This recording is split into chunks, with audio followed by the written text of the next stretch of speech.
next thing I want to talk to you about is how you handle money and about how money flows. This is powerful. This is called Parkinson's law. You need to know this.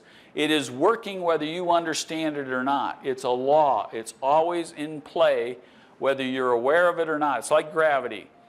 You may be unaware of gravity and jump off a roof of a building, and you are going to be very aware by the time you hit the bottom. Okay? But it's going to work whether you're aware of it or not.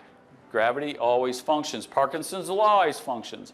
It originally started out, Parkinson's law, as the adage that work expands so as to fill the time available for its completion. And many of you have found this to be true. If you give somebody a task and say they got 5 hours, it's amazing. They get it done in 5. If you told them 3, they get it done in 3. If you said it's a 6-hour job, but you know, we work from 8 to 5, seemingly it always ends up taking till 5 o'clock. I was a mechanical contractor, I told you that, so I had to estimate work, and I was only paid on performance. But I had to estimate that work sometimes a year before that work was completed. But it was interesting, my estimates weren't coming in, and yet I was convinced that my numbers were proper. So I learned Parkinson's law by observation. What I learned is that I could send a man out on a job for 7 hours, but his job was 8 to 5. So on his time card at the end of the day, there'd be 8 hours on there, even though it was only 7 hours of work. Not because he was stealing from me, not because he was immoral or didn't have character. It's because of Parkinson's law. It's just the way it is. You know that you got to be done by 5, so you'll get it done by 5.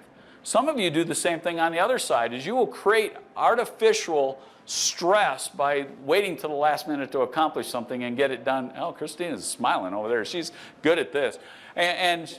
And you'll be pushing yourself so you get something done in an amazing short amount of time.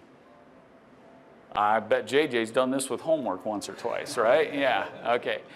So you get the idea, but I'm expanding this, and others have expanded it as well to say that expenses will expand to equal or exceed your income. What once was a luxury, once you've experienced it, will eventually become a necessity. You need to know this is working behind the scenes subconsciously in your life. Everyone in this room has probably lived with less money at some point in time than they live today, and were under the same stress on Friday or at the end of the month that they are today. It does not matter how much money you make unless you understand how it works and you take control of it. We have clients that make $20,000 a year and have more savings than clients that have $400,000 a year of income. It's possible. The ones with the higher ones, the money's been coming in for so long, they get used to it, and next thing you know, if it stops or hiccups, they're in just as bad a shape as somebody that's only making $50,000 or $100,000 a year. And the vast majority of them have very little money at the end of the month and are under a lot of stress and are in bondage, in financial slavery for 20, 30 plus years already today. They have no hope of getting off the financial hamster wheel. They have no hope of getting off the financial hamster wheel when they already are in debt for the next 30 years of their life and they're right up against the edge. They can't even slow down a little bit. Can't get sick. Can't have a layoff.